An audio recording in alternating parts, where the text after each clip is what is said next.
What's up, guys? It's your boy Cam. I am here with another video. We are here in the new era, quote unquote, NXT Thunder. We kick off the show with the aerial assassin, the world heavyweight champion himself, Will Ospreay, saying his empire is united now that FTR is back in the fold with Aussie Open. Those two teams kind of had a little bit of a disagreement going on, but he says now that they're united, no one can stop them.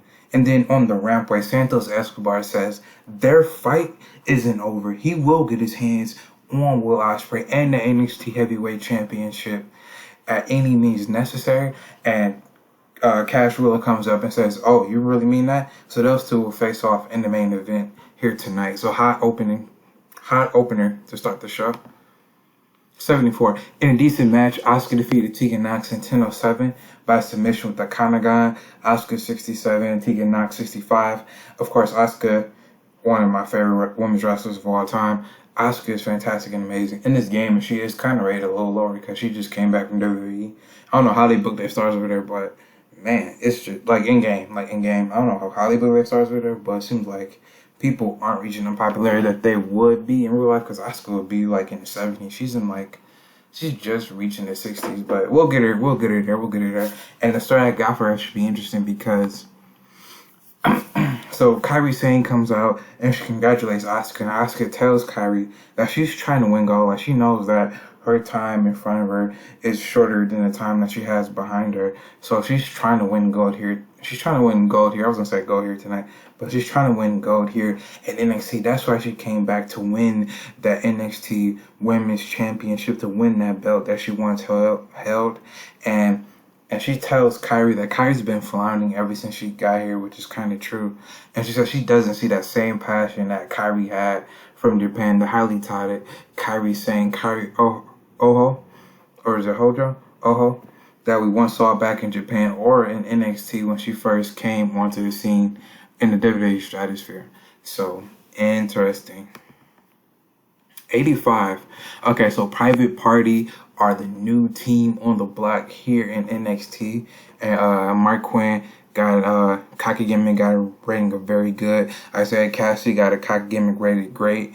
And they already came in having bangers in a good match. Andrade and Sammy Guevara defeated Mark Quinn and Isaiah Cassidy in 12:30 when Andrade El Idolo pinned Isaiah Cassidy with a split-legged corkscrew senton. Andrade carried, 92, Sammy 76, Isaiah Cassidy 70, and Mark Quinn 69.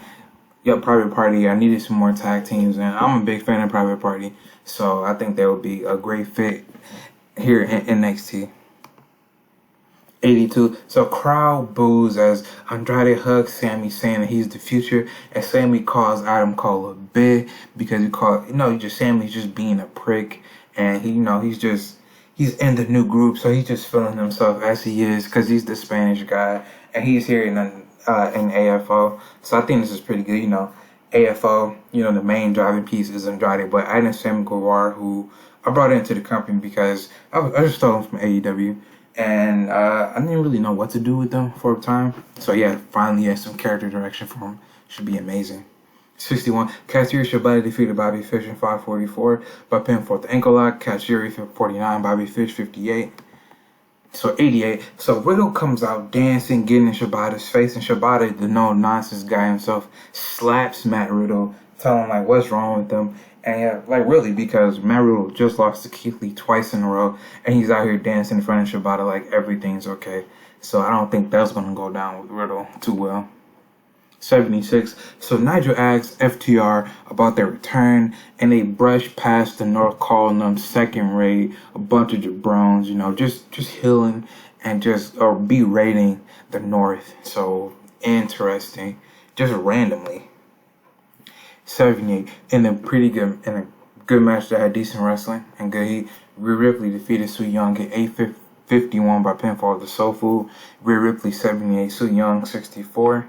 And then 100 segment. So this should be pretty good. So Rhea tells Bayley that after the pay-per-view, she's coming for her belt, and Bayley's in the press box, and she just raises her belt cockily, saying, "No, you're never ever gonna get your hands on this belt. So it seems like we're in the collision course for Rhea Ripley and Bayley, which should be pretty good. And Nigel, this would be a great storyline. So Nigel catches Bryan off guard with the mic, asking him what's next, because his group I disbanded the Peak Technique. I felt like they was holding Bryan down. And he's asking, like, you just disbanded your group, you lost to Ricochet, like, what is happening? And Bryan just brushes Nigel off, like, bro, get the camera out my face. I don't want to talk to you right now. And Nigel just smiling as Bryan just walking off frustrated.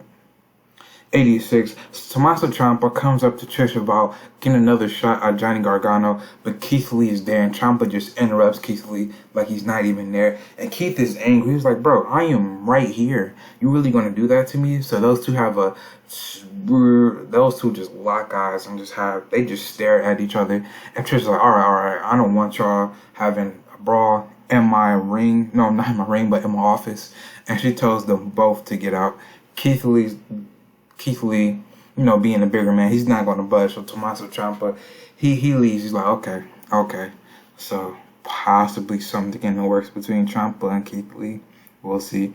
86 rated segment's pretty good. 63, Dijak defeated Brian Pillman Jr. in 450 by submission with the ankle lock. Dijak 75, Brian Pillman 55. So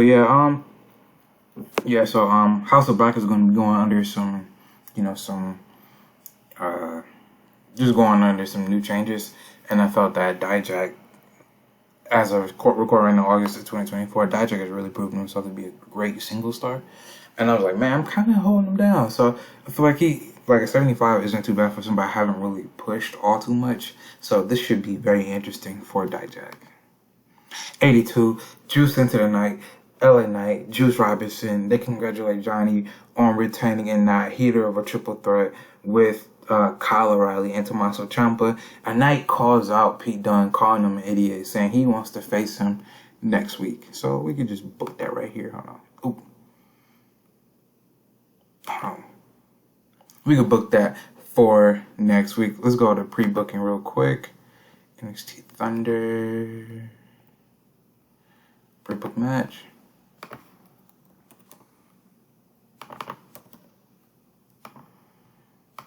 Yeah,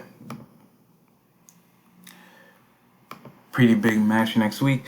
Taiji Ishimori defeated Dexter Lumis in 751 by pinfall off the Bloody Cross. Taiji 64, Dexter Lumis 60. Yeah, so Taiji, I signed him I think I signed him in the beginning of November. So finally getting him something to do, in that pay-per-view cycle. The bookers out there know, in that pay-per-view cycle, when you already have your storylines locked, you kind of got to wait till after the next pay-per-view cycle in order to get some new storylines in place. But yep, Taiji 64, Dexter Lumis 60. Dexter's kind of just in the mid-card right now, not doing much. The whole Danhausen thing, I'm kind of over that. And Taiji, since I just signed him, of course, I'm going to be a little bit more of a priority. So Kyle sees Johnny because, Kyle lost his Intercontinental. No, he lost. Is it Intercontinental? Is it the International Intercontinental belt? But he lost his belt. He lost his mid-card belt to Johnny Gargano. And he sees Johnny right there. And because he's super obsessed with getting his belt back, he sees Johnny he tries to walk up to him, but Taiji appears to him backstage and gets in his face. He puts a hand right in front of his chest saying, So interesting development right there. 80, Sasha Banks carries Serena Deeb. I'm just playing. She defeated Serena Deeb in 855 by submission with a bank statement. Sasha 82, Serena 55, 80 rated segment. Pretty good. So now this is where it gets interesting. So Paige is she's in the crowd, she's in the crowd, and Sasha Banks sees Paige in the crowd, and Serena Deeb is getting up after she just lost. Sasha gets a chair and hits Deeb right in the neck with the chair, kind of signaling what Sasha Banks did to Paige a couple years ago when basically she almost nearly ended Paige's career. So interesting. 69 rated match. 69 rated segment. Gable says he's an Olympic caliber athlete who won at all costs, and that he's tired of losing, and he's not going to lose anymore. And he says he's bringing up heavy machinery with him too. Two other high caliber athletes who are tired of being toiled around in the mid card. And he says their name is Team Able, but you do see the G right there as a Team It is Team Abel, but you could also call him Team Gable. So already you already know by the team name. Probably my favorite stable name of all time, because you just see the self-absorbedness of Chad Gable being already self-absorbed already, but it's Team Abel or Team Gable, quote unquote. So yeah, interesting, because they did Heavy Machine did turn on John Cena after Chad Gable lost to John Cena. I mean, after Chad Gable lost to John Cena, yeah.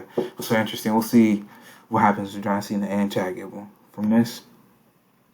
83 rated match. In a superb match, Santos Escobar defeated Cash Ruler in 10:42 by pinfall the bridging German suplex. During the match, also had Ethan Page run in and attack Cash. So Santos 84, Cash 76, 83 rated match.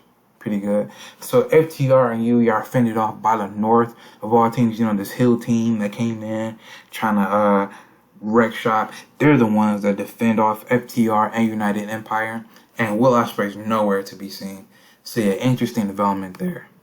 But this is even crazier. So Ospreay hightails it to his car when Swerve stands there, because you know he won his version of Money in the Bank with the golden ticket. He stands by Ospreay's car, holding his tag team belt and smiling because he just signals to his golden ticket. So interesting. 90 rated show, pretty good. Tell me what you think down below. I'm having fun. I should have been recorded episodes like week by week, kind of the inspiration to this, and we'll see how far we go. It should be something great and something interesting. So tell me what you think down below.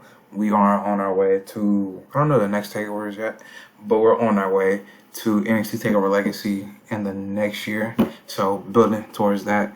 Tell me what you think. Peace.